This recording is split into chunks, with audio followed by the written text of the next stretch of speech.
It's the Wizards Council. Hey, What's up, man? What's good up? morning. Good Apparently, morning. apparently Morgan's mad at me. She's through with me. You know, Oh, shit. Uh-oh. What have you done? I haven't done anything. You know, that part be the problem. You know, well, what I'll, you know, I'll just say to Morgan, I'll just quote a great American. You know, Dusty Rhodes is like, you might have forgot, baby doll, I had you for 30 days, but also that's 30 nights too, mama. You know what I'm talking about? Oh, She done forgot. She done plumb forgot, Frederick. That's it. It's 30 days, but it's also 30 nights, baby. Mhm. don't worry, chat. We will interact with y'all throughout the whole thing. Holy shit. Good morning, everybody. Welcome as everyone starts pouring in. I'm Nick. This is Fred and Lawrence.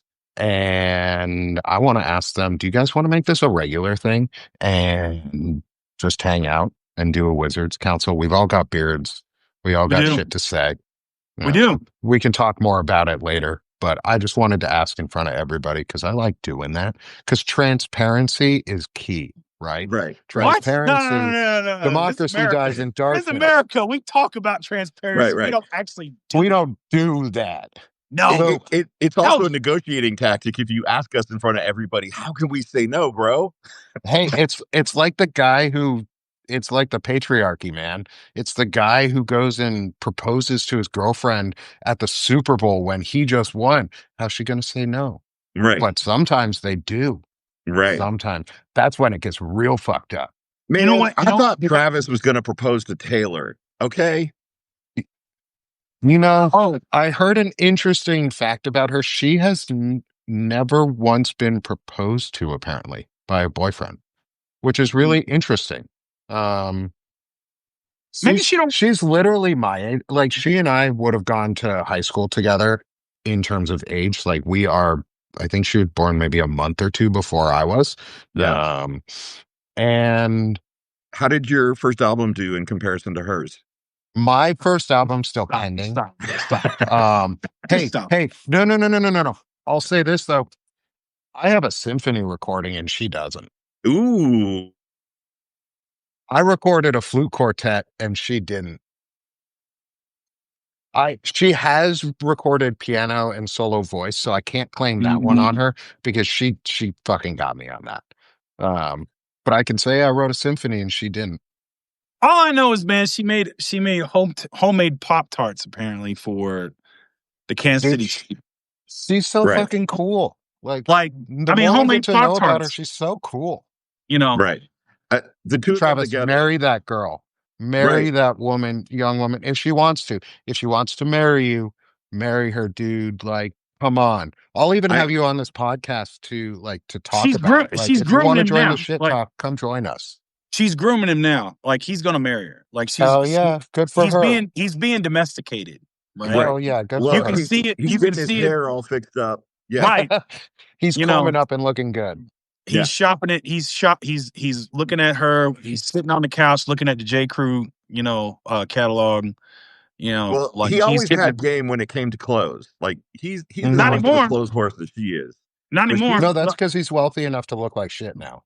Well, he is going to dad husband mode, right? Yeah. Because what it is when you get with a certain woman, it's subtle. It's what it is.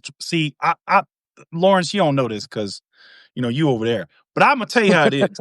and Nick's gonna back me up. What it is women, when they set to marry you, it's like a witchcraft spell, right? Mm-hmm. And it's subtle. And you get it's like domesticus marriage preface is what it is. For all you Harry Potter fans out there. Yeah. And you start doing things you never thought you'd do, like use bathroom spray, to cut down on the manly musk that comes out the bathroom. You start face wash. Yeah. And you start like, grooming. Look at my skin, man. Like, it looks good as fuck. That's I know. I use face wash every fucking day. I'm gonna plug it. Like, use that's that what I'm shit, saying, bro.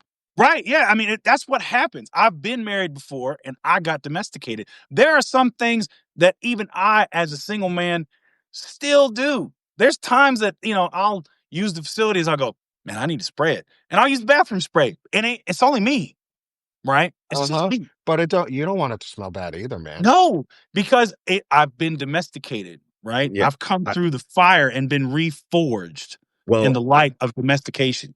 I don't know how to tell you guys this, right? But me and my boyfriend are like a Saturday Night Live skit, because we will sit around naked watching football, drinking beer, and then we'll be like, "You want to fuck during this commercial break?" Yeah. Should we order some pizza? Let's I'm gonna tell you right now. See, what's more manly than hanging out with two dudes and just watching football and having sex? MAGA guys, right? You guys already hang out with each other all the time, and girls don't like you. You're partway there, and most of you are fucking hiding it anyway. Right. That's why they're mad, though. But see, that's why they're mad. Because they talk about it all the time. They look at that, and it gets them mad because they're like, "Oh man, I could be there, but then I've corrupted this woman with the patriarchy, and now I got to listen to her going crazy. And I could be fucking my bear daddy and a commercial break, because God knows there's a lot of them in the NFL. Every That's why they're 30 so fucking mad. seconds. Yeah, come on, man. You got every 30 seconds, and he'd be down for it. Just go for it, bro. That's it. Dude, seriously. I put on a jockstrap and my Jason Kelce jersey, and it's on for the entire game. Like, we watch the game. We fuck, we drink some beer, we order some pizza, we fuck again. What's more manly than that? Come on, my guy. Ain't nothing more manly than that. For me, I don't listen to. I've never been a fan of Taylor Swift, right? I don't dislike her, but it's not my music. It's not my thing. Yeah. But I look at her and I go, damn, this woman is impressive as a businesswoman, as a musician. She's just impressive as hell. And yeah, she owns all her stuff too. Like, it's all hers now. Right. Finally, she owns all of it. That was such a boss move to be like, oh, I'm just going to re-record it note for note perfection so that my version is completely supplants the original. Fuck you, dude. Oh yeah, you let me only do it for 4 minutes. Now I'm going to do it for 8.5. I'm going to put up this fucking and if I was Travis Kelce, this is what I'd be doing. I'd say, dog, you are already the greatest tight end in NFL history. You surpassed Gronk. Shannon Sharp gave you his flowers on your show. You got a great podcast. You got all these things. Stop. You got Super Bowl rings. You have damn near all the records, bro. All you need to do, retire. Right. Go to the Hall of Fame. You dedicate your life to raising babies with first ballot Hall of Fame. Just stand off to the side of her concert, holding her jacket when she come off stage like, baby, I got you. Oh my God, yeah. I'm posting up right here. Already. He does that shit already. Right here. I just Imagine be like, what their and it was going to be like. And she pans over to you, you just go, that's it. That's all you got to do. That's all you got to do. Right. You done. Right. You done, baby. Take your DD, right? Take your manhood, your single manhood DD 214. Get out of that. Get it notarized. Fucking sign that shit. Go get married, man. You already you hold her jacket. You love this girl. Absolutely. You love this woman. Fucking do the right thing. Right. You ain't cleaning the house. Generations of young men model what it means to be a fucking devoted husband to this incredible woman. Absolutely. You love her already. Just show the world what fatherhood can be on a massive scale and redefine it. Because, hey, that's the whole thing, isn't it? They're trying to destroy the moral fabric of America. And this is something that could fundamentally help it. Not just, they could do so much good, not intentionally, but just by getting married and being happy. Yes, because they're famous. Use your privilege for what it's worth. You got billions of dollars, both of you. You're richer than he is by generations of wealth. Right. So was Giselle with Tom Brady, right? But that means, you know what? But that means with fucking with Travis, just use all of his money. Just be like, hey, girl, you be my sugar mama for the rest of our life. That's it. I will be house dad. Perfect. I will donate every dollar I make for the rest of my life towards helping men and making families better and showing what it's like to be a dad. Yeah. Have two friends that are like your personal assistants, and they're there to tell you the truth and keep your ass out of trouble. That's it. Yep. That's what they're there for, right? They're basically American royalty as it is, right? Like they could literally be, like do all the good, all the, social services and charity work. Like, come on, man. Like you got it. You're practice this line. already. Practice this line over and over with a smile on your face. I'm just here to support Taylor. Right. I'm just here to support Taylor. Right. And it's that's it. It's like, I did what I did on the football field. But I'm in the next phase of my life. I'm here to support Taylor. Hell yeah. And if he don't want to do that, I sure as shit will. Yeah, Frederick is fully available, girl. I'll do it. I'll support the shit out of her, man. We're starting a new campaign now. That's it. Pick Fred. If Travis leaves Taylor Swift and she's like, I've never been proposed to. Oh, we gonna fix that right here, girl. Right now. Yep. You got that money for that ring? I'll get it for you. Whatever you want. I ain't got the money for the ring and I ain't gonna sell my books. But you buy me that ring for you and I'll make it. Right. Would you give me an allowance enough so I can buy you a giant diamond ring? Baby girl, I don't even need an allowance. It's like, you just let me stay in the place. And I was like, you know what? It's like all this staff and people we got to help is like they doing their job, girl. They doing their job. Like I can happily report that. You know what I mean? You want a hype man because you got Frederick. Yeah, Frederick will be the fucking hype man for you, and we'll hype with him. We'll hype him up too, and you up. I'll have you on, Taylor. If you're watching, I know you're not, but if you ever see this for some reason, right? You're welcome on this show. And I love the Kelces. I love. Well, all I'm saying Kelce's is, too. If my man dips out, it's like, girl, I'll make sure the house is taken care of. I'll make whatever you need me to do. I'll support you. I can find the clitoris. I do it all. You know what I'm saying? I do it all. You ain't got to worry about nothing. There you go. That's my pitch. Hey, that's a good pitch. Right. I think so. That's a good pitch. I can find the clitoris. I can. I've been trained again. Like I said, I've been trained. Okay, I know my womanly land navigation. I know where it's at. You've been there. You've done it. You've done it right. Just head down the valley towards the top. It's right there. Just it ain't hard to find if you know what you're looking for. Start at the feet and head north. That's it. That's all you got to do.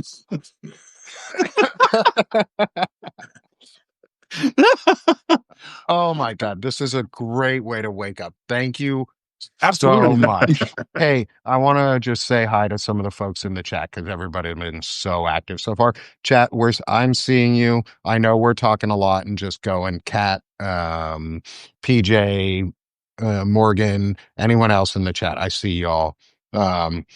It's great to see everyone. We're going to keep talking about this shit because who cares? Right. What's going on right now? So the big story, we already know the big story that's going on. It's Epstein, and it's the fall of Trump. Yeah, like it's the he got so the Republicans welcome. The Republicans got okey doked in the oversight committee, right? Mm-hmm. Did you all hear about that? I'm trying to remember who it was. 8-2 or 8-3. It was Republicans joined with 5 Dems. I can't remember. It's a black woman. She started basically she flipped it and okey doked them, and then I think it was Gonzalez. I could be wrong in his name. Backed her up. It was interesting the shenanigans they did. Nancy Mace voted to release him in full.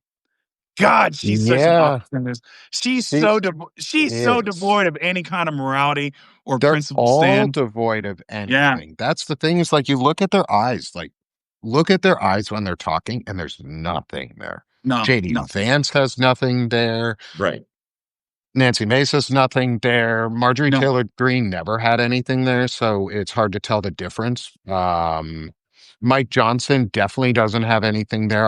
I'd be interested to see what his Grindr profile looks like. But then again, he sends all his info and his phone records to his underage son, so that might be right. So that they can police each other's porn habits. So is that considered pedophilia if you're supplying porn to your child because they're under 18, right? To me, I feel like that's illegal.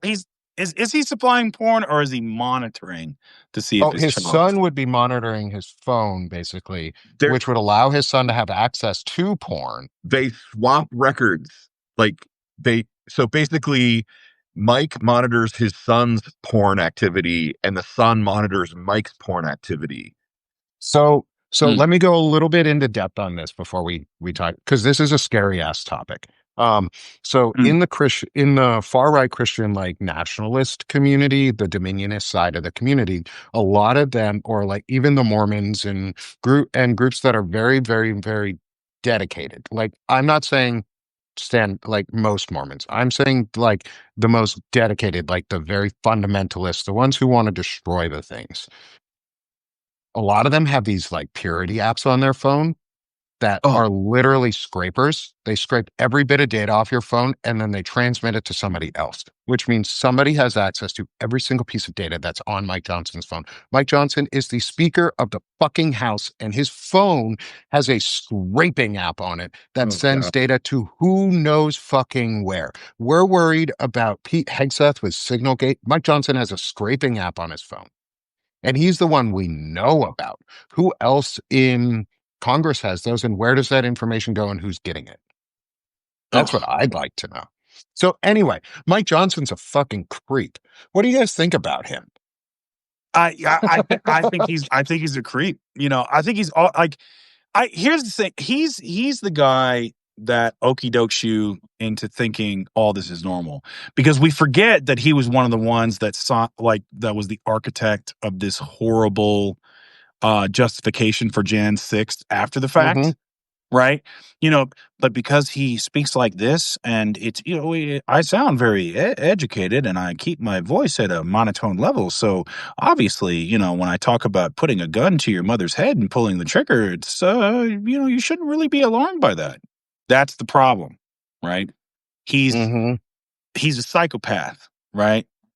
Yeah. You know, he's, you know, if, and somehow they get into politics.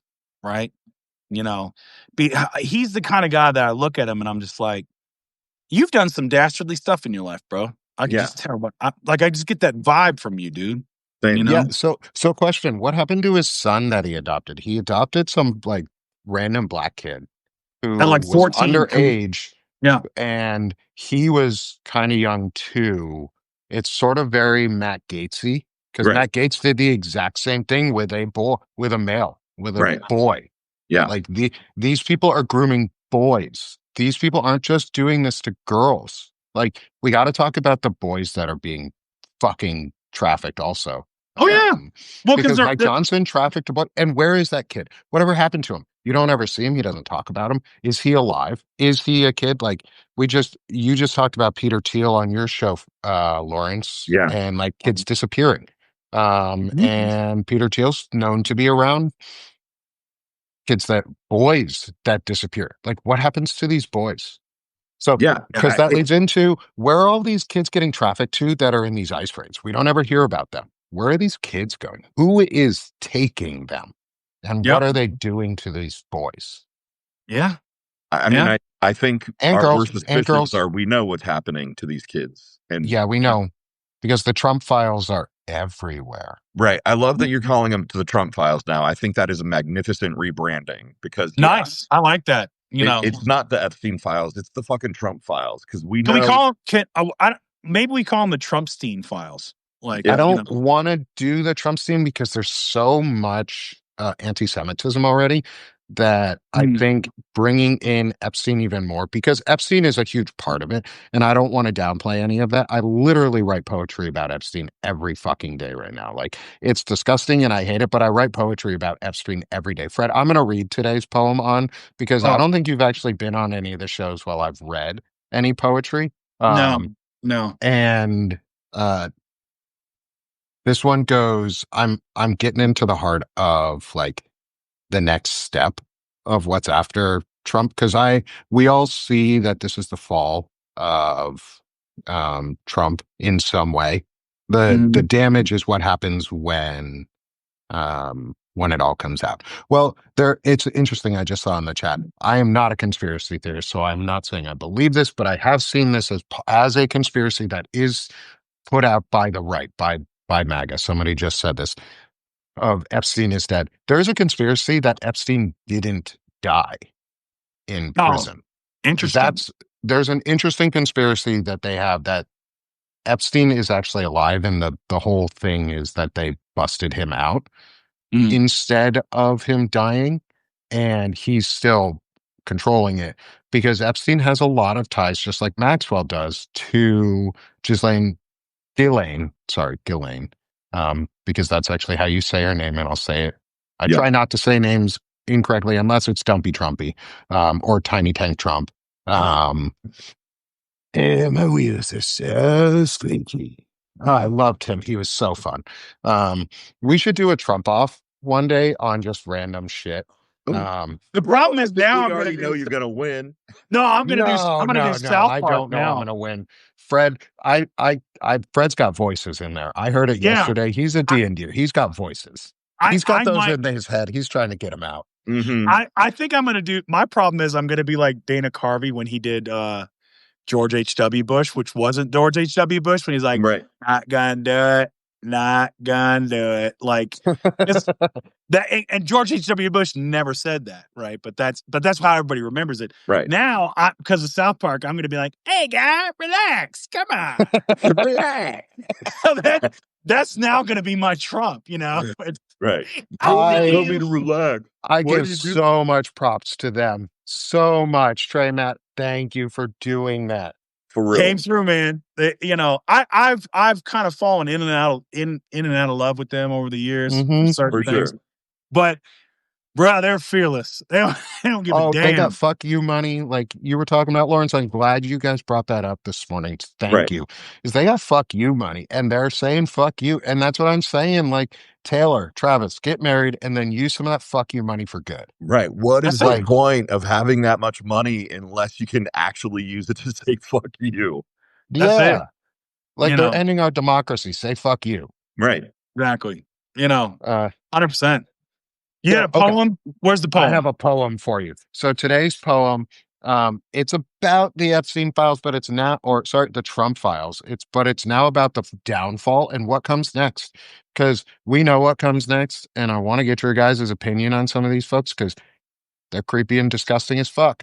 And it all ties into some nasty shit. Okay, so today's poem, Coup of the Coup. Truth comes out to light, bursting from a wellspring. Words now revealed, there's nothing you can say, saying so much while still meaning nothing. Everything confirmed by your DOJ. Paying his dues by destroying it all. All things unwind as the ground starts to break, breaking apart, tearing morals to fall, faltering our roots, destroying to unmake.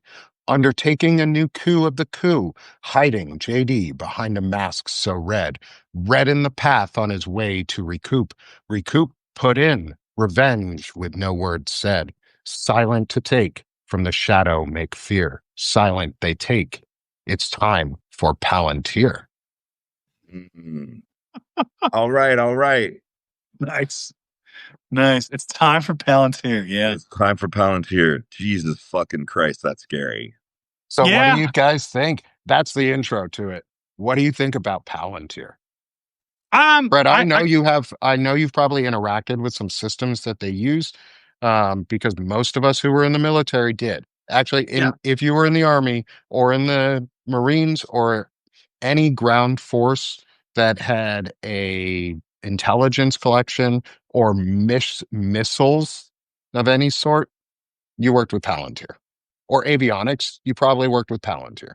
Oh yeah, and the thing about what's fascinating about like these tech bros, right, is there's a point, you're seeing this with Elon Musk, right, where it's just the human mind can't really grasp all the power they're trying to get, and it starts to break down. And so I mean, it's kind of and they've done. People have written papers on basically how being a billionaire is almost like it's a disease. It fucks with you. And besides screwing with all the rest of us and, killing the world and everything else, but I don't like the issues. The thing about these tech bros is it's this technocratic technocracy that, the technology is going to solve all our problems. It's going to push us here. The problem is they've gotten so far away from these initial, what they try to do, which is cornucopia technology, the Star Trek universe that they all kind of grew up in. Now they've gone into this Curtis Yevon, dark enlightenment crap that, it's just, we're all going to be peasants and they're going to be at the top of it. Yeah, dude, I hate to tell you, that's not how it's going to work out. No, it's not. People don't want to be slaves. Right. Nobody wants to be a slave. And, come on, man. Palantir, really? Like, you're giving it away with your name. Like, you're telling us what you're trying to do. The dark orb, for real? Come on. Uh-huh. Yep. You want to give some, Lawrence, you want to give some lore around the Palantir? Do you know? I'm mean, assuming you know. Yeah, essentially the Palantir is a scrying ball, right? A scrying crystal ball. Yep. in the world and the folklore of Lord of the Rings, J.R.R. Tolkien's universe, right? And I don't remember all the details, but there were a limited amount of them. And in the time of the Lord of the Rings trilogy, I think there's just this one left, right? And it has been, or two, because they're essentially connected to each other. Yeah, mm-hmm. There's two. There's at least two that are known. At least two, because Sauron has one, or the essence of Sauron is in them. I think probably you know more than I. Essentially, I actually have it written down in one of my pieces. It's correct me if I'm wrong. It's the thing when in one of the movies where Gandalf is going to talk to Saruman, and he pulls it off. He's like, no, they hadn't all been recovered, and he throws it back on. Right. Yeah. Right. So, and there's that moment where Gandalf connects to the eye of Sauron, and you realize, oh shit, it's been corrupted, or he's on the network, right? He's hacked the network basically of scrying balls. Yeah. Yeah. So the Palantir, which is my new band name, Scrying Balls. I just made it up. Oh, that's a good one. Yeah. So the Palantir, they're a communication device, basically, partially they are, but one of their main functions is they give you fractured visions of current, future, or past events, but not always in order and not always correct because they're corruptible. It's easily corrupt. It's very, very, very high level magic, of the world. It was created very, very, very high level in the Tolkien world. But it's corruptible by other very, very strong magics. And so Sauron Sauron corrupted it, Sauron was able to access the corrupted functions of it. Right. And he twists visions. So, Palantir, they give their name away. They twist things. They want data. They want to collect and they want to see everything and know all. Why do you think they got a contract with DHS to access every single piece of our database? Right. Every database. It's the panopticon, right? It's the It's the tech bro belief that if you just have more data, if you can just cram more data into something, you can understand the secrets of the universe, right? Right. So they think if they can know everything about us, they can engineer a society that actually works. Yep. And the problem is that no human brain can parse all that information. So the push to AI is to get basically a tool that can help them parse all that data and see patterns. Yep.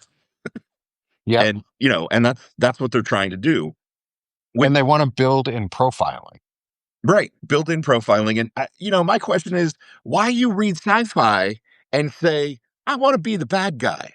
I want to be the villain that runs the mega corporation. Because they won't be the bad guy because they've self-rationalized that they're not the bad guy. Right. Yeah. The thing about me is I'm a historian. I'm not much of a technologist, right? Or I'm historically trained. And where I studied back during the early part of the 20th century, so we're talking early American Empire, Roosevelt, Taft. The thing about that back then was there was this hope of science pushing us to, it's the same thing now, right? It's going to push us to a brighter future. That's where the universal gold standard came in. That's where, the democracy, is the best form, like European style systems, whether it's parliament or this or that. And that's where they thought, like, the Hague came out of that, all this stuff, because they thought we're going to go to a one world government. That's where we're headed, right? Because we're all enlightened, objective beings, and we've got all this knowledge now. Like, we're going to this great enlightenment. Even T.S. Eliot used to say poetry, he had objective rules that you could, critique whether poetry was good or bad or not, right? Mm-hmm. The atomic age, like, that's where postmodernism comes out of it, crushes all that. And a guy by the name of Thomas Kuhn, Kuhn, wrote, pretty much, it still holds up. Knowledge and science are never value free. They are always based on politics and the moment of the people that are pushing them, right? And that is what you're seeing with technologists, right? It is not value free. These guys will say it is, but it's not, right? Yeah. And so, and will technology, solve these problems? Here's the other thing, and this is I'll grant you, this is very much anecdotal.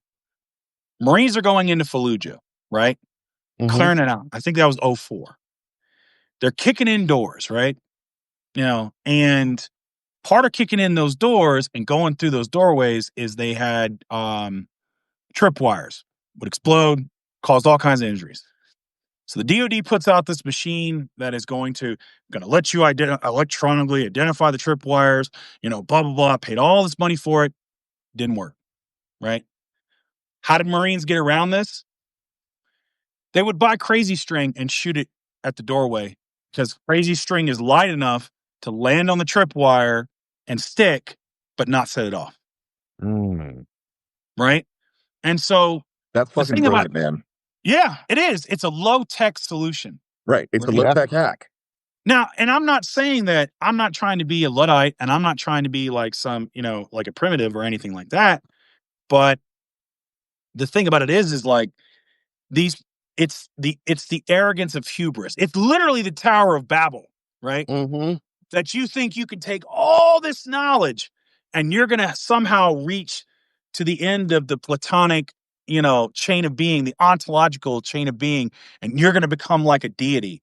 And it's like, no, man, you're always going to have a blind spot. Yep. You just are, It's like reaching for, sorry to interrupt. It's like reaching for the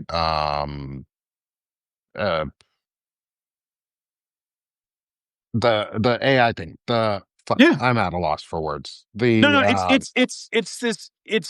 That's the whole the point. Singularity. It's the singularity. The singularity. They're reaching for the singularity. Because there isn't a singularity, right? No, it's a series of events. Right. That's the whole point of, that is the whole point of what Tolkien was trying to say. That's the whole point with a lot of these science fiction authors, because you got to remember, like with Dune and everything else, they're coming into an like post-atomic era where we have harnessed the power of the atom, where we can destroy the entire world. Yeah. Planetary destruction. Right. And people are finally asking, human beings are asking, we can do this, should we? Right. Yes.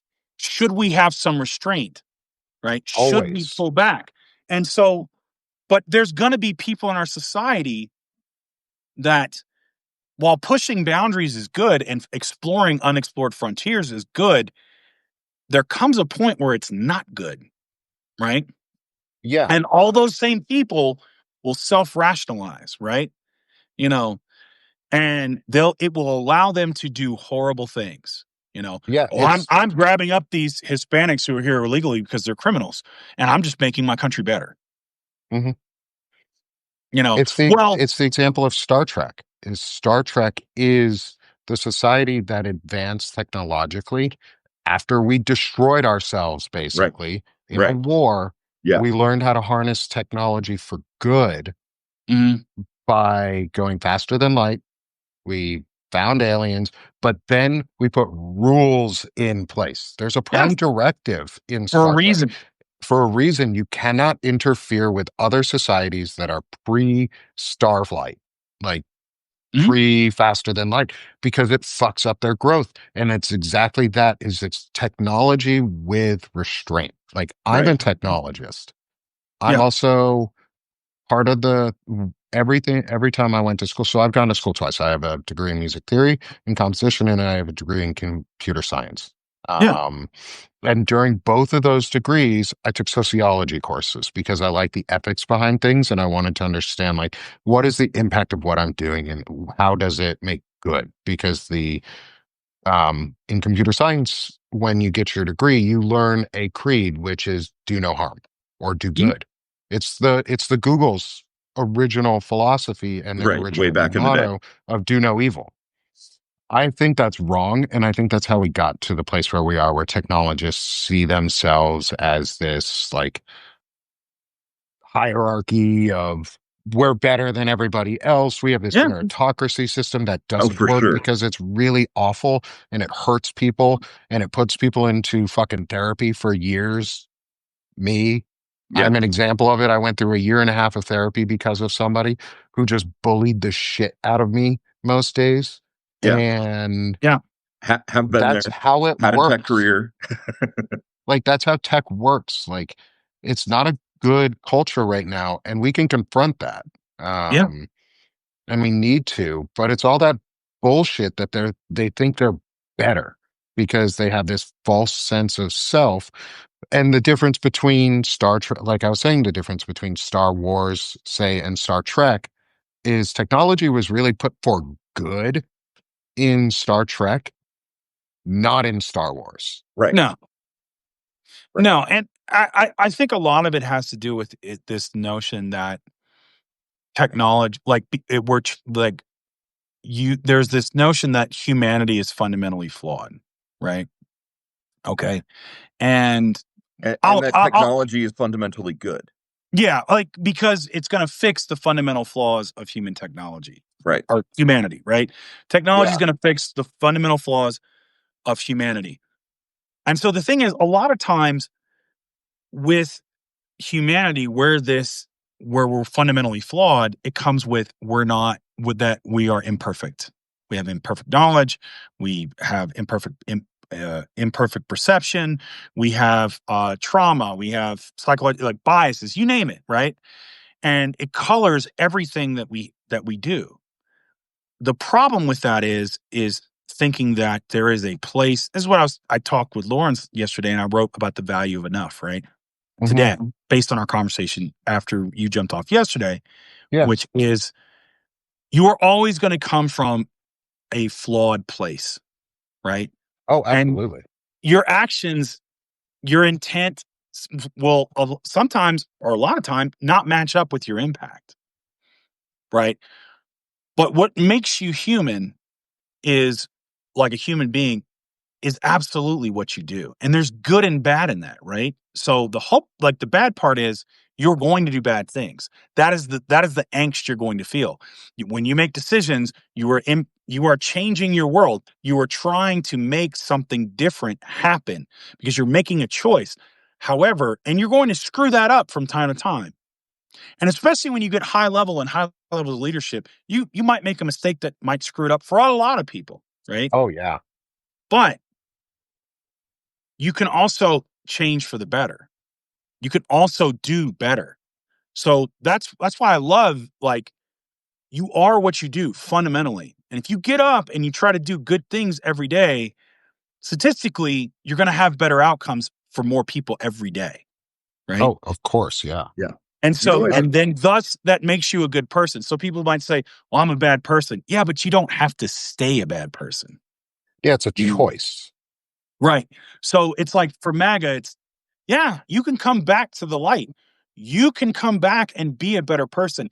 You don't have to be a homophobe your whole life. You don't have to be a sexist. You don't have to be a racist. Yeah. And technology is just going to reflect. And if you buy into Kuhn, right, all technology is going to do is be a reflection in a lot of ways of who we are and where we're at. And It's if law. we think we can do no wrong, and if we think, because we're, we've made this magnificent technology, this Tower of Babel, that we can be like God. It's like what we do with unrestricted capitalism, right? Yeah. Like it is the same belief that, if you exalt capitalism and think that markets are perfect, the perfect decider, and then you don't regulate capitalism, you end up with a system that basically crushes people at the expense of capital. And these guys with technology are just kind of adding those two things together: technology plus capital. Two perfect decider systems. If we marry them together, it's going to fix all the flaws of humanity, and it doesn't. It's the same thing with Marxism on the other side, right? Right. Because what you're saying is, and I see this a lot from the leftists, right? Is, capitalism is horrible. Yeah, late stage capitalism is absolutely horrible, right? Yep. It's dehumanization. There's all these problems with it. So, Marxism is the answer. It's like, is it? There are some good things in it that Marx talks about. Right. But it is not like, but if you're looking for a perfect implementation. Yeah. If you're looking for a perfect system, you're not going to find it. Right. No, there's no perfect system. Yeah. Because it's going to be created by imperfect people, right? Mm-hmm. That are going to make mistakes. What you really need to do is you set up this bureaucracy, you set up a country, you set up all this stuff. How do you give people as much as you can buy into that system? It's trying to find those ways for you or me at whatever level we're at to go that extra mile that day. I like to say it's people-powered populism, because that's what it is. Like, democracy is populism by nature. Like, it has to be 50 plus one. Like, that's it. That's democracy, is 50 plus one. It's kind of a winner take all situation, which kind of sucks in a lot of ways, because it's not as pluralistic as our society. I think our democracy could flourish if we went a little more parliamentarian in our House of Representatives and actually let parties form coalitions.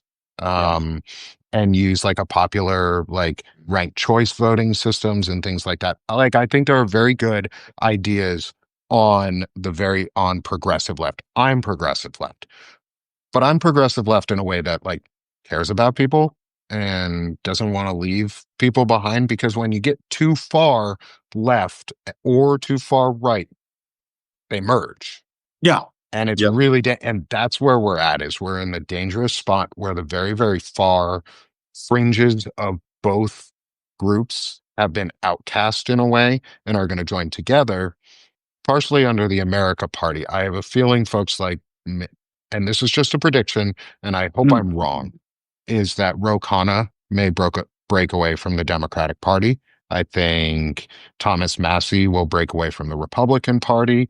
I think a couple folks will break away and join the America Party once Trump falls, because they're going to see an opportunity for power and not for good. And that's really what most of these folks in the Capitol are there for, is power. They don't care about us. Sure. There's a few of them that really do. I'm going to give props to the folks that really do, like Jasmine Crockett, AOC, Bernie, Ruben Gallego. I know there's a ton more, and I'm sorry that I'm not going to name a lot, because naming Congress folks is freaking hard. I probably could name like 20 off the top of my head. It's so tough to do, and I don't want to name the shitty ones. Like, my congressman sucks, bro. I and can he's name not 21. doing his job. I got you beat. I can name 21, man. Let's go. I mean, for 22. For me, I double dare you to name them all. Yeah, that's funny. No, for myself, it's like, and again, there's a lot of possible ways this can go, right? And there's no way you can kind of game it out. And in some ways, like, it's kind of useless. And only if it helps. Only if it helps guard you against, like, getting hit with it, right? You know, you've got to be careful with it in the sense of if it leads you to unhelpful anxiety, panic, then no, it's not, right? So the thing about anything that stops you from action is bad, right? Yes. Like I'm like, if I'm very much like in some ways, I'm very much a hard realist in that perspective. Anything that impedes action, it's not helpful. Yeah. But you need to think about certain things. You need to think about these things because this might happen, and if it does, what do we do? Right? You know,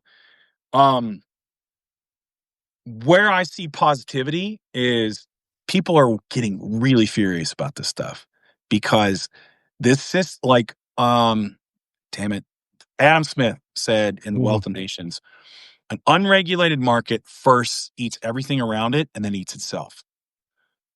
This unregulated capitalism is chowing down on the rest of us. There ain't a whole lot left of it. Absolutely. Yeah. And it's all on purpose. The destruction of capitalism like this is on purpose. Like forcing late stage we never had to get to late stage capitalism. It was a choice. And it wasn't specifically our choice. This was actually, I'm going to keep bringing up Zev Shalabinlev and Dean Blundell on this because they're right. This is a Russian-backed scheme because they fucking told us when they were falling that they were going to do exactly this, and they're doing it. Yeah. So because the Republicans let in all the Russian money. Enemy. Right. Yeah, they got all this money, Rush Limbaugh, folks like that started all of this shit. The churches, the Russian Orthodox Church is a network of KGB spies. That's it. That's what they are. They report back to Putin. He is the head of the church in Russia. He's the head of everything. And people keep talking about, so I'm going to bring this up because this is one of my favorite topics. I actually studied Russia when I was in college. I took a course at Pitt. So I went to Carnegie Mellon and University of Pittsburgh's next door. You can do courses between the two colleges. So my senior year, I needed to fill up time because I had done all of my courses that I needed to graduate basically through the first 2.5 years. So I was just hanging out. So I needed enough courses to maintain my scholarship to go to school. So I took a course on Russian history about the oil industry. The sociology around it, and man, is it interesting. And you learn a lot about like the fall and how it all consolidates into the ownership of a single person. But here's the weird part. Most people keep, and at least for me, is most people keep talking about Putin wants to form the USSR again. I don't think so. I think he wants to reform the Russian Empire because he wants to be a czar. Right. He commissioned a study to see where all the land purchases of Russian territory were from the Russian Empire, not from the USSR, but from the Russian Empire. That includes Alaska, folks. That includes U.S. territory and states. He wants the Russian Empire, not the USSR. So I think that's where this comes in, and I think he's got a lot of money behind it. I also think he's involved in the pedophilia, but I can't tell. I don't know. He's somehow involved because the money all goes back to Russia, and everything in Russia flows through one person who's not dumb. He is a spy. He's a KGB trained. He got in there and consumed power quickly. Like he knows what he's doing. He's a smart motherfucker. He's doing a great job. Ruthless. And they want to crash the American economy, right? In addition to everything else, the reason that none of the Republican plans for the economy make sense is because they're trying to crash the American economy. Well, they paid people to do Russian propaganda during the election. For years. He's doing a great job, though, because he's following Tsar Nicholas's playbook in the Sino-Japanese War, where the Russians got wiped out by Japan. So Ukraine's doing that to them. So, I mean, bang up job, Putin. You're doing great. Bang up job on that front. I'm saying on one front, he's not really good at the war side. He's good at the spy Neither side. were the czars. Yeah, that's true. They were always kind of good at the terrible. spy stuff. They like killing each other. Right. Oh yeah, Hey, they were bring good back at getting a Catherine lot the of. Great is what I'm saying. Let's Catherine the Great and some horse Oh, fucking. fuck Where we yeah. at? Yeah, but Yeah. she's an outlier because she was a woman. I mean, Peter the Great was pretty good, See, we need but some more women in charge. Like, let's get Navalny's wife to just come in and consume power in Russia. Okay. That would be a power play. Like, yeah, if she that fucking took over, she would just behead Putin, and it would just be the czar. I would be cool with a new queen of Russia. Right. Like, Tsarina. let's go. I would get nervous. I would get nervous. Oh yeah, I would get yeah. nervous too. Oh yeah, Russia's because scary now as I'm fuck. like, oh damn, they got a killer in there now. Oh yeah, It's but like- maybe they'd at least stop the war on Ukraine. I mean, they would do that, but it's like I'd be like, yo, we need to really beef up NATO. Come on now. It's Well, like they coming, Yeah. man. They Like, coming. please, Trump, get out of here. The thing is, we need to get both Trump and JD out because they've already pulled us out of some of the UN stuff, and we need to not allow them to pull us out of NATO. I think they're going to. I think that's the last step. I think Yeah, that is. Yeah. They're going to Absolutely. arrest Obama and they're going to pull us out of NATO. Yeah. You really think they're going to arrest Obama? I mean, I don't think know. they're going to try. I think that is something. If Trump is able to survive long enough, Yeah. he is going to do it because he's priming his base to arrest him. He's always wanted to. It's the one person who insulted him the most. Who Right. he ran for president because Obama made fun of him because a black dude insulted this micro penis and told him to his face that my hands are so small. I need a microphone. I need a magnifying glass. Oh, that's a hard word. Right. No complaints. Is it a pop-up No complaints. book? There's never been any complaints. Yeah, No one's ever complained. They've never felt it before. It's never been inside any woman without their permission. It's like a little picture pop-up book. It goes. Oh no. The mental image. I thought spreading unverified rumors. I saw someone all post something unverified, about alleged. I believe Stormy Daniels. Yeah, his thing, apparently, his kink is that he likes it when little girls rub soft blankets on his penis. Ew. Yeah, that apparently That is just I'm gonna throw up after this show. Just so you know, I'm gonna have to like hold my beard back and take a shower. Like, holy fuck! I tell you, man, it's like as I move through the world and I see all this like some of that horribleness and this other kink, I realize how utterly vanilla I am when it comes to a lot of things, man. Because I'm like, who would even think of that, bro? Like, I'm just, they're literally. Trump is literally pushing a lawsuit right now to have the law repealed that requires churches to report sex abuse of children. Oh yeah, I saw that. Yeah, he wants to have that law repealed. The Republicans, I'm going to stop saying Trump at this point. The Republicans are trying that could win fucked up Friday. That's fucked up enough that could win fucked up Friday. Oh my God. Like, they're trying to repeal the law to have priests or I'm not even going to call them priests, abusers who take on the mantle of priesthood or fatherhood or as a rabbi or whatever your faith is. They're not going to have to report sex abuse to children. yeah, of children. And from that, it's just a small step, because it's like, oh hey, I'm a priest in this, online church, Mm-hmm. so I can't be taken to jail. Yep, and you can't check my history. It's all black box now because I'm a priest. Right. And we can now also donate to political campaigns unfettered, and we don't pay taxes, so we're just a black box of money. And who knows where that money comes from because the IRS can't check it because we don't pay taxes or get audited. So where the fuck is that money coming from? Churches that have mega fucking buildings when I think your only purpose is supposed to help people. I'm ordained through the Church of Universal Life. I've married people. They let you pick your title. I'm the Grand High Archon of the Church of Universal Life. So, What can I start doing? Wait, what is it? What is the list of things I'm allowed to do now?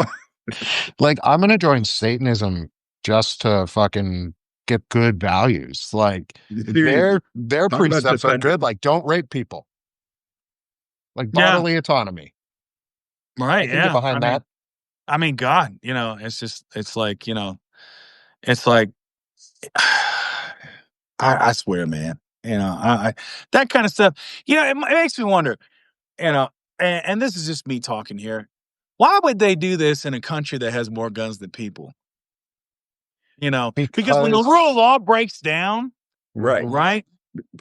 That's when vigilante justice starts coming up, and here's you guys own guns? Huh? Do you guys own guns? I'm plead the fifth. I plead the fifth.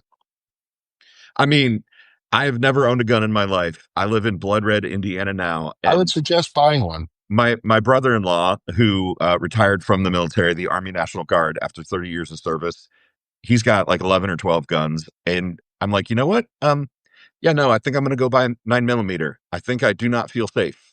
Shotgun. Get a shotgun. Not enough. Shotgun works, especially like pump action is good. Yeah. I mean, for my all you got to do is point it down. You just point it down a hallway, and you ain't got to be pinpoint. If you're bleary eyed and you're getting up and somebody's kicking in the door, and the universal sound of you're about to get fucked up, the only warning you need is clack clack clack clack. Yeah. Once everybody who hears clack clack knows, oh, it's about to get real. You got to pick something that has ubiquitous ammo, right? Because if we get into a situation where things really get out of hand, it's going to come partly down to not just do you have a gun, but how much ammo do you have, and how available is the kind of ammo that you need. Yeah, 45s are good. I mean, you really got to train with a 45 because you got to be able to hit the kick. Yeah, the kickback. But you could get the smaller what is it, 328? Yeah, you can get those. What's the ammo on that though? Is that more as like, because 9 is so prevalent, right? Like 9, you can just get like wherever. But I mean, for home defense, like, I will always go with a shotgun because if you don't keep a round in the chamber, the chances of you really injuring yourself are much, much lower. Right? Yeah. They're never zero. We went out shooting up at the farm, and because he got a new AR. Woo. ARs are good, man, if you're talking about a battle rifle, but like the thing about it is if you're talking in close, I mean, it can do damage, but so if you've taken any kind of like mount training, urban combat, you start going around corners, you start going in hallways, your AR can get it can, there's that 1 or 2 seconds, right? And plus at that close range, you tend to have to aim straight on to hit. I mean, but a shotgun, you're bleary eyed and your adrenaline's kicking up. All you gotta do is just point it down the middle of a hallway. You're gonna hit something. Like you're gonna hit something, and a lot of times that's all you got to do is hit something, right? And so, because that's the thing that a lot of people don't count on is that adrenaline when it pops, everything goes up, right? Yeah, you pull more. You jerk more, your breathing's like, so you got to think about that. That's why I'm like shotgun. Cause if you're like, and all you got to do is just point in the middle. You're going to hit it. And if it rises, you're going to hit them at the top. Right. And I want to correct myself too. It was a 380 ACP. It's the alternative to a 45. Yeah. It's a slightly smaller round with less kickback that you can, cause like Fred just said, if you're going to shoot, here's the thing, and I'm defend yourself. We're just talking. Also, this is America, and the laws in most states are if somebody comes into your house, defend yourself. Oh yeah, like your castle, your house is your castle. There are castle laws in almost every. Indiana is absolutely a stand your ground state for sure because everybody has guns, so people are going to use them, and they didn't want to criminalize Second Amendment people, so they made stand your ground or castle laws, which fine. Use it to your advantage. If you have a gun or if you don't have one, I would absolutely suggest getting training on a firearm. Yes. That is a handheld such as a 9mm, a 380 ACP, and a shotgun, is get training on it first. Train on it, and then store them properly. Yeah. Get the classes, spend a little bit of money, go to a firing range. It's okay. There's a lot of good firing ranges out there. Find one that you feel comfortable going to. Yep. Use their weapon there. Rent a couple weapons, get some training, get comfortable on it, and then buy one and protect yourself, because this is fucking America and you can. It's your right as an American to own a firearm and defend yourself if needed. If somebody in a mask in a white or black van with tinted windows comes up to grab you, this is exactly what I'm about to say. Fucking defend yourself. Why hasn't that happened yet? They're trying to. It's gonna happen because they're going after people who. Yeah, but they're going after people right now who cannot own a firearm. They're undocumented because they're protected by the Constitution, but they're not guaranteed the rights of all of the amendments. You have to be a citizen. But they're making mistakes, right? They're grabbing citizens. At some point, they're going to grab they're grabbing veterans too. Yeah. Who has a weapon, who's gonna stand their ground and use that weapon, and then there's going to be whole hue and cry, and all I can say to ICE is I will quote President James A. Garfield. For those who come to is like great from honor. Yeah, it's like for the doer is like the doer will find me at home. ICE will find me at home. Mm-hmm. That's all I can tell you. I'm like Chris Goldsmith. I'm not going to get taken because I'm going to defend myself. Whatever that comes down to, my family knows that. I'm going to defend my family. Yep. You should too. Defend yours, but also make others your family, because that's what we need right now. Like, make your family, make your sphere, as my therapist says, your sphere of influence. He's like, when we talk in therapy, he's always like, when you focus your emotional energy, where can you put it? Where is it the best use? And it's always the best use in your sphere of influence. And you need to identify what that sphere is and how you can expand it, because it's a bubble, not a pie. Just like everything else, you can expand and contract your sphere of influence naturally. And it's okay that sometimes it contracts, because that means you're getting rid of people who shouldn't be there. And then it expands when you build that community. So be active, do the things, it's going to be, I hate to say it, it's going to be dangerous at times. Oh yeah, America. It is. We have to acknowledge it, and we have to confront it before it happens, because if we prepare for it and tell people what is the bullshit, and how to safely counteract things where you're not putting yourself in jeopardy, but you're defending yourself and you're defending the rights of others. That's what we need right now. Americans need to stand up and defend themselves. Do you guys think that we're getting out of this without bloodshed?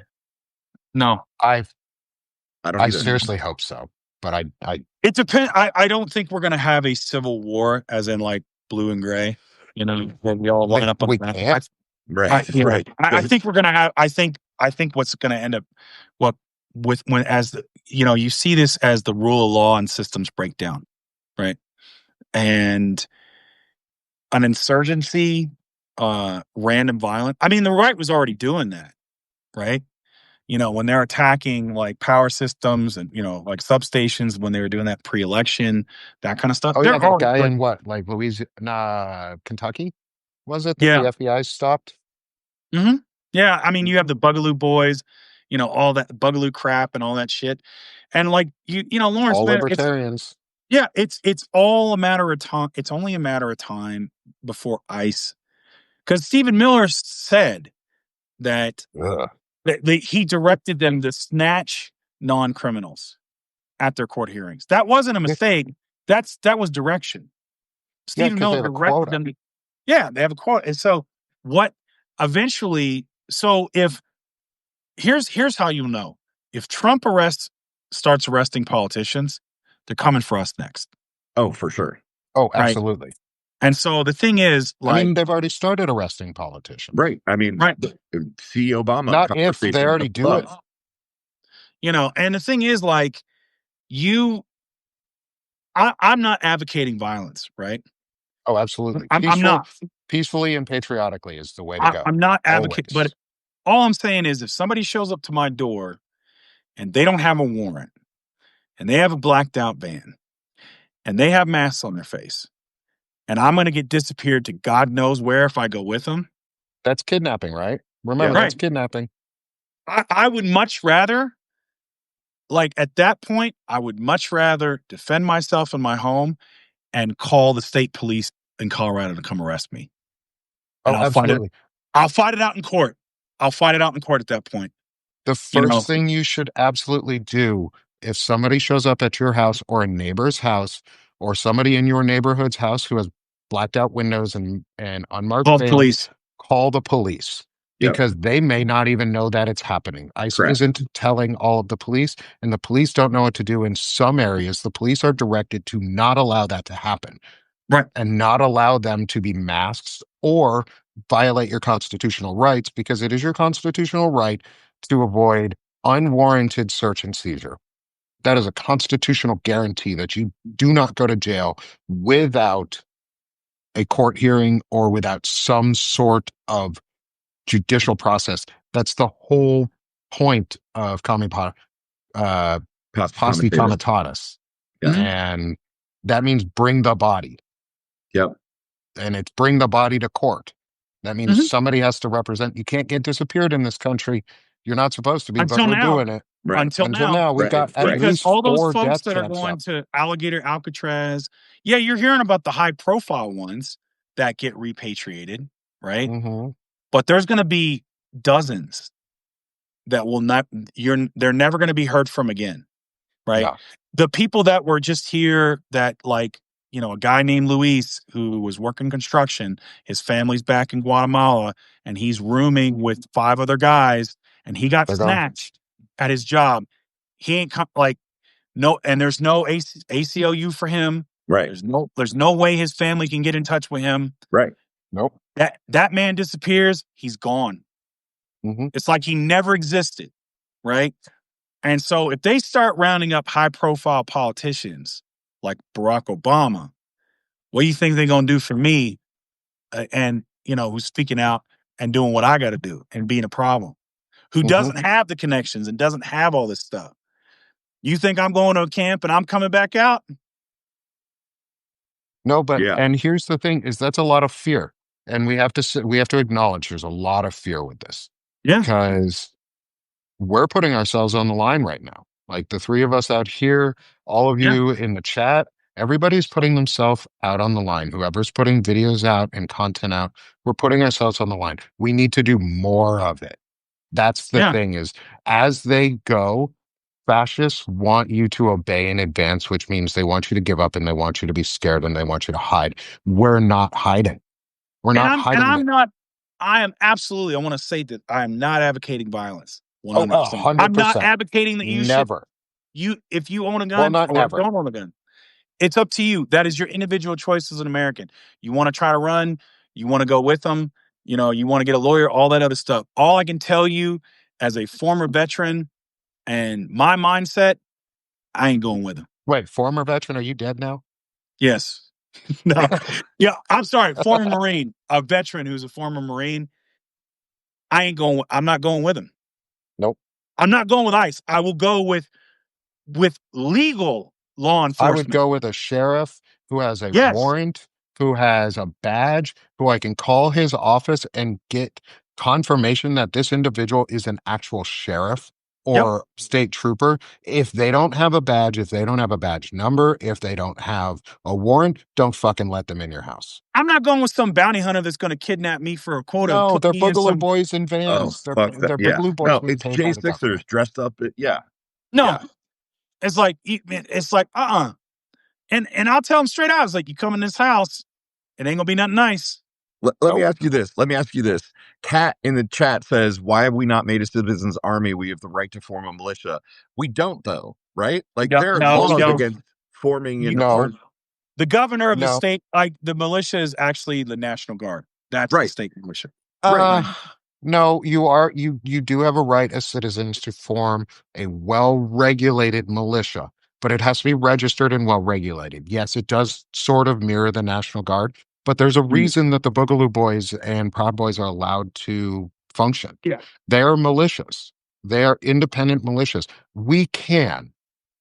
And there are groups that are doing it. I'm not saying the left is not. People on the left are not. You're seeing it in neighborhoods. Black There's a lot of neighborhoods. Black folks in Georgia, neighborhoods have been doing it a lot. Yeah. They protect their communities really well. They do patrols in their communities, but they're also very open about it. And they say it's not for fear, it's to protect, and it's to show that we're here standing for our neighbors. And they'll also get neighbors who are white to come in and do it too and help. And they show solidarity. The thing is, being allies is action. Yep. And this 100%. is my next talk today, because I'm going on live here again after this with Dean Blundell. Nice. And nice, Kat, man. I'm dragging Kat in on this too. Is we're gonna talk some shit about all of this stuff here too. Oh, Fred Wellman. Yeah, he's one of my friends. Fred and I get to talk with Fred every so often, Eileen. He's an incredibly good person. Go Fred Wellman, follow him on everything. Kat, you got my invitation. You should see your DMs. Check your DMs, girl. You're coming on with us, not me. You're going on with Dean on my show. Nice. If you I wanted to talk Kat, to Dean for like forever, Like then absolutely. I talked to Tell Dean. him to come on Fucked Up Friday. I will absolutely try to. I really want to. I want to build a community of shows like this, where we can host them, maybe even on a centralized network of some sort that we all benefit from, that we all gain off of, and have shows like this. Like, we're a Wizards Council right now. So I keep saying that because I own the domain name to Wizards Council, but spelled with an S instead of a C. I didn't realize that until I bought it, but that's also a British version of the spelling, is Counsil, with an S. So I want to push this idea that the three of us should be the Wizards Council. Works for me, man. Yeah. Because I already own the domain. Ain't nobody going to steal it from me. Yeah. I love it. Yeah. I mean, hey, we've talked about ontology, we've talked about eschatology, we have talked about gun ownership and management, militia regulation. Yeah, and we could talk about anything up in here. Oh, absolutely, and I love it. This is what we need to. We need these conversations. Yeah, and I mean, again, and this isn't to scare everybody. Like, I think a lot of times on the left is like, when you talk about a violence happening, right? Is we tend to shy away from that, because for the right, that's their entire mantra, because they're fascists, they're authoritarians. They deal in fear and violence. That's their thing. Absolutely have diplomacy, have nonviolent solutions.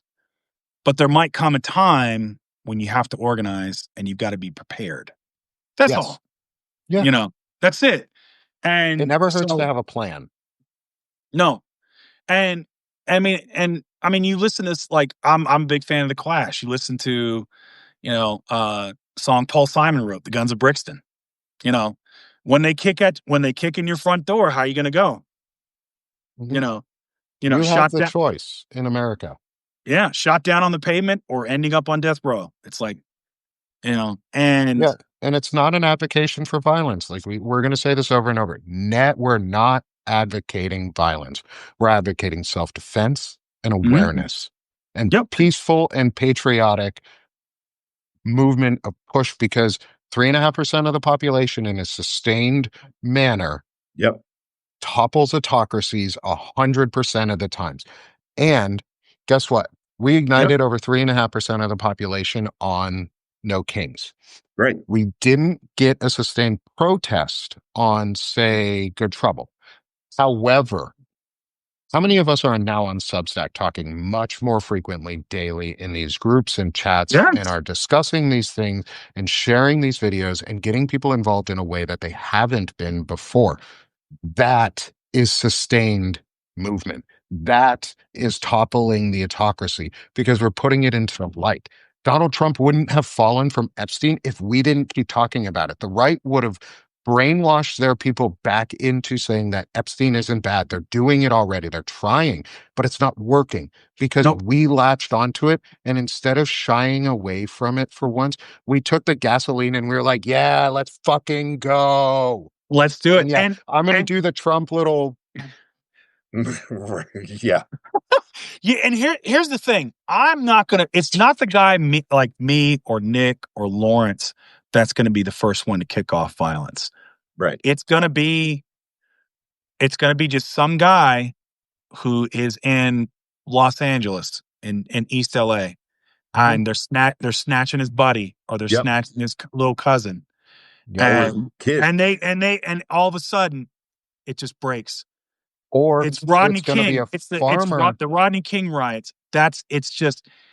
Or it's going to be worse. It's going to be a farmer in Illinois or something like that in a red area. And this farmer was going to wake up one day to an ICE raid on his farm in the middle of the night and he's going to shoot someone because you have the right. He has the right to defend his property and he doesn't know who the fuck they are. And if say you have a food worker farm like beef, like cattle, if somebody comes onto that farm and raids it, you can no longer guarantee the safety of that meat. Correct. Yeah. Because somebody and they're ruined. You just ruined an entire farm of meat. Not only are they destroying the economy, they're destroying food safety, which is destroying the lives. worst part. Yeah. And here's another thing. You're talking about somebody accidentally shoots on a night raid, right? Mm-hmm. Take that same farmer, lost everything. Lost his livelihood. Now he's going to go shoot. Like he voted for Trump. Right. Voted for Trump. Right. Lost it all. And then he's having some dark thoughts and he's thinking about unaliving himself. And all of a sudden he sees Trump on there. I don't know anything about Jeffrey Epstein. I don't know. And he's just like, oh, you don't? Clack, clack. Let me get my AR-15 out. Let me go handle some business in town. I mean, there's been 2 attempts already. When you talk to your bank, when that farmer talks to his bank or his insurance company about why he can't make his payment on his $1 million tractor, right, which he has to have because it's literally what's required, they're not gonna take like, oh, well, my farm was raided by ICE and my entire crop got ruined. Oh yeah, let's just go ahead and write that loan off. Right, that's not a covered excuse, right? Yeah. He's ruined, and that farmer ain't gonna go, oh, this Democratic politician in my state did that. He's gonna go, ICE raided my farm. ICE ruined my life. ICE did this. Trump owns ICE. Yeah. Yep. It's a very simple. The Republicans in general are very black. They see the world in black and white. It was getting talked about on the Find Out podcast yesterday by Zach. I forget his last name, but Zach is also an incredible. If you're not watching the Find Out podcast, it's a group of white dudes like us who are confronting this really head on. Tim Fullerton, Chris Goldsmith. Oh, that's Rich. Yeah. Oh, that's Rich. It's Luke's last brain cell. Zach Kimball. And they just tackle this shit twice a week. They talk about it. They do a lot. Like, follow them. It's the whole thing. Like, just and they said somebody's gonna do something. Yeah. To protect themselves, and it's not going to be us. We're not. No, I'm not an instigator. I don't want you to do violence. In fact, I'm going to tell everyone in this audience, don't do violence. Defend democracy doesn't mean attack people. And attack and go on offense doesn't mean attacking. It means offense. And I'm not scared for guys like Trump. I'm not. They got the Secret Service, they got all this. But you know who doesn't? Is the state rep, down the street. We saw that in Minnesota, right? When those 2 lawmakers, one husband and wife got killed, the other one is, messed up, right? It's those state reps, it's those county reps that, like you were talking about, Nick. It's like ICE raided my roofing business. I'm out of workers. The bank's pulling in all my stuff. And they're taking my house because I had to back this loan to start my business with my home. So now my home is gone. Yep. My family and I are homeless, right? And because they're repossessing this, I can't get an apartment because no one's going to rent me an apartment. I can't get to Trump, but I could get to State Rep Smith. I can get to them. Mm-hmm. And that's why we have the rule of law, is to prevent this stuff. 40 days ago, a state rep in Minnesota was it? Melissa Hartman? Yeah, was Melissa Hartman assassinated, and her husband and their dog. By a guy pretending to be a cop with a mask, and they caught him.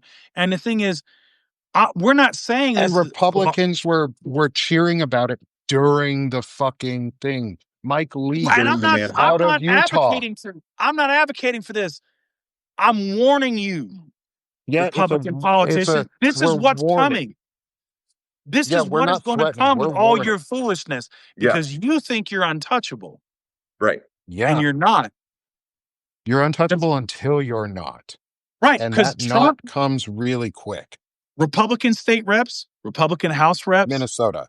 Yeah. No, I mean, I'm telling this to all the Republicans nationwide. Trump does not care about your safety. He's not. He does not. And it's not going to matter, because on our side, everyone's like, oh, liberals don't do this, liberals don't do that. No, man, it's not about liberals and conservatives at this point. It's about people, and people break. And people break in different ways. There's some people that they break and collapse, right? Mm-hmm. And then that's what happens to them. Maybe they take their own lives. Maybe they end up broken and they keep going. And then there's people that when they break, they lash out. And they're being pointed at people. Yep. That is the people you have to be afraid of on both sides of the fence.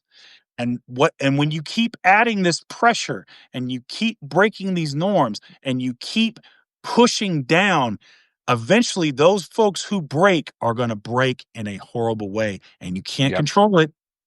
No, you don't know. You don't know where it's going to go. You don't know where chaos goes. No. The thing with chaos is it's uncontrollable. Right. Yep. And so it's like you tell these rich folk, trust me, man, you do not want to live in a society like this. You don't. No, they don't. It's the purge. So here's my theory. Right. It's the purge. Yeah. They want to bring about the purge because it's the American version of just fucked up fun day for 2A'ers who want to just go and show that they can cosplay as terrorists. Right. That's all it is. Lisa was pointing out in the chat, it's stochastic terrorism, it's domestic terrorism. We have internal terrorist groups such as the Proud Boys, the Boogaloo Boys, the 3%ers. All of those groups should be labeled as terrorist groups because that's what they are. They terrorize people to get their way with threats of violence and actual violence. They stormed the fucking Capitol and put they took down a U.S. flag to put up the Trump MAGA flag, and they flew a Confederate flag over the U.S. Capitol for the first time in history. History. And that is what they want. Right. Yep. It's the Second Confederacy trying to come back, and they're everywhere this time. And it's not a blue versus red thing. It's not us versus them. It's us versus the rich. Yeah, pretty much. Ultra rich. Yep. It's the robber barons versus Americans. Yep. And if you and again, I go back to the later part of the Gilded Age, the era I studied, the bombings that happened on Wall Street, the anarchists, look at the Haymaker Square riots. That was a very violent time in American history. It gets overshadowed because a lot of it was what we have as survey, but that was also when a lot of black folks got lynched in the early part of the 20th century in the South. Mm-hmm. Jim Crow laws. We have been through this before. It was not pretty. Right. And we're alarmists. We're just think we get out of this without bloodshed. And I think I don't think so. Point. I hope so. No, I don't think we passed that point. We have not passed that point. Not yet. I mean, have. There has been bloodshed already. The window is closing, I think. I guess we have. There has already been bloodshed. There has already been, but I think we're not past the point where it's two-sided bloodshed. But it's not because we don't fear shooting back. It's because we have control of ourselves. We actually have mental control and stability. And I think the longer we can keep it bloodless and the longer that we can keep it peaceful, the better. Because that means more of us get through it. And I think we can also push a much better and stronger message across that gets people to come out. I'm kind of like, for those of you if you've seen Crimson Tide, it's got Gene Hackman, Denzel Washington, great film. And there's a scene in there where they talk, like they got to launch nukes and they didn't get the confirmation. And there's a very I'm more of Denzel on that side of the fence, where it's like, for Gene Hackman, it's, we have to do, this is my job. This is what I was done. This is my duty. I'm going to launch. Right. And for Denzel, he kind of sees his character sees the bigger picture, in the sense of, if we launch, God help us, because there's no going back. You can't hit that button. No. Yeah. And so I don't want violence to happen. I absolutely do not want it to happen, because once we shoot back, that's it. Right. Like, because now you're not talking about restoring what was there. You're talking about, we got to get to the next phase. Right. And that you got to get through the violence then. And then, how do we pick up the pieces afterwards? Once you start violence, it is, you're not going back to what was. No. No. You might have a knockdown, drag out, verbal fight with your loved one or spouse. Once you hit your spouse, it's forever changed. Right. Yeah. No, that's a great analogy. I'm worried that we are closer to that point than we realize that we are. I think we are, and I hope that that's why I'm honestly hopeful that the Epstein stuff really brings Trump down, as maybe like that can pull us back from the precipice. It's looking like a forlorn hope at times, but I hope it does, because once it starts to break bad, it's potentially can break bad in all kinds of ways. Oh yeah. And having been being a student of history, where we're at, and the propensity, not only culturally, but how much we have for just guns and everything else to do violence, it won't be pretty. Yeah. It won't be pretty. I have to say, I'm really proud that we haven't gotten to that point. Me too. Like, I'm really proud of Americans for showing restraint and showing how good we can be, because the whole point is showing that we're what America should be and what America is. Yeah. Yes. America doesn't have to be a state of violence or a state of police and surveillance. It can be a free country where we love and care for each other. We just have to work for it hard. Like, we get the democracy we work for. And so right now we're working. So let's keep fucking working at it. And that's what spurs me, man, is I'm tired. I'm sick of violence against our own people, against, ethnic minorities or immigrants or gay folks or women. I'm sick of it. Any of it.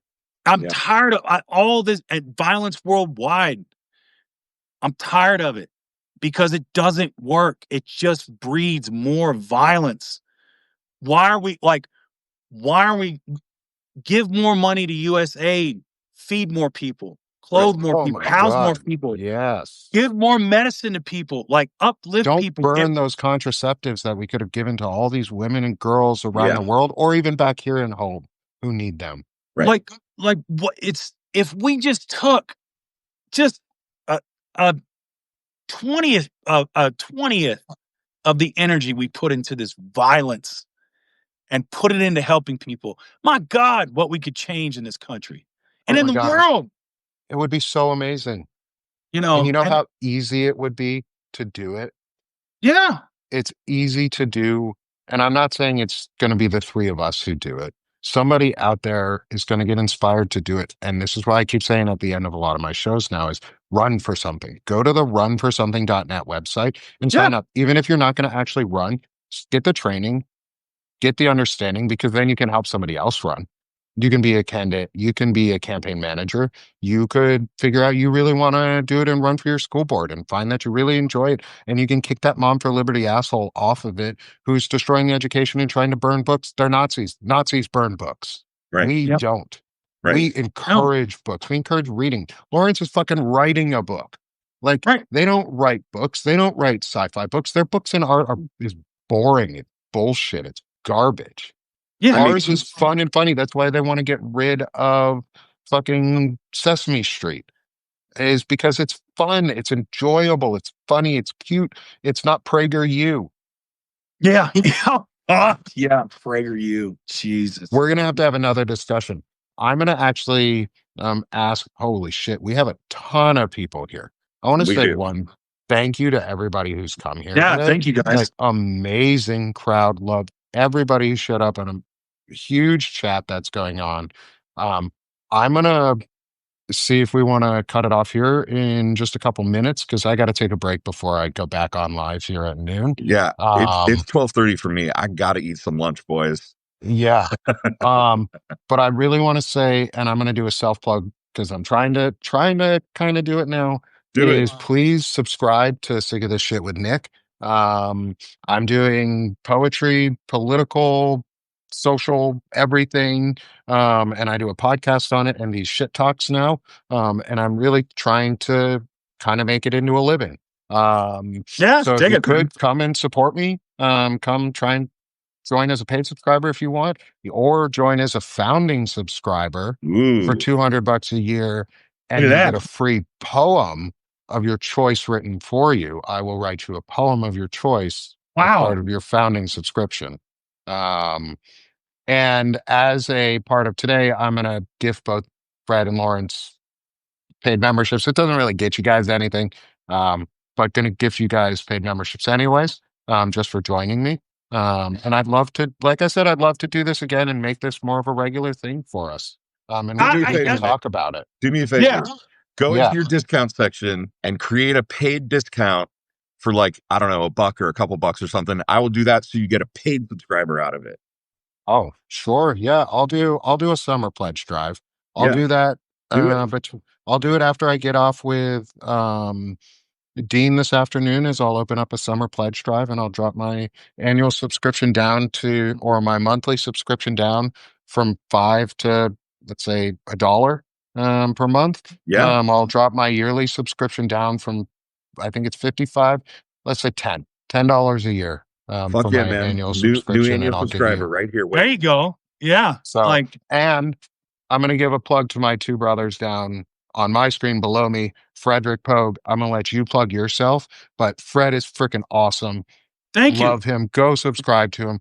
Lawrence Winterman is also amazing. He's writing a fantastic sci-fi book. He is a wonderful author and a great audio bookist.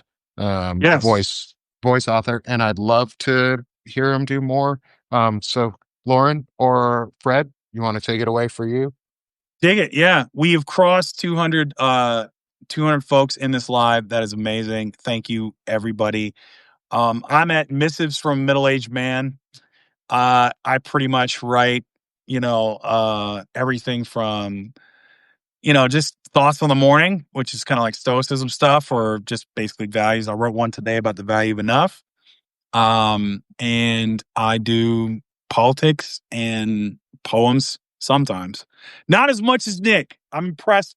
I like that poem, man. You do really good stuff, dude. Thanks, brother. Cool. Yeah, I appreciate that. Absolutely. Yeah. And my man Lawrence, I've been friends with Lawrence for a little while on Gen Xe. Gen Xe's got the lovely Dana Dubois on it with as well. And my man's happy birthday, Dana. Happy birthday, Dana. There we go. And I'm so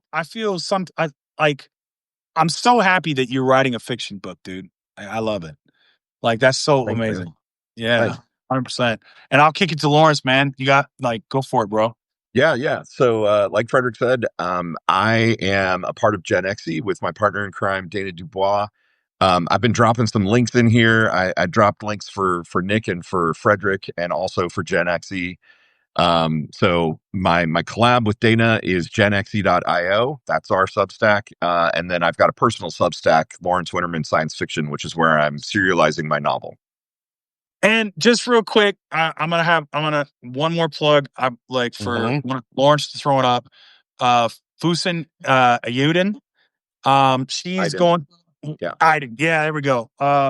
Thank you. She's got great writer. Her with her partner Lena.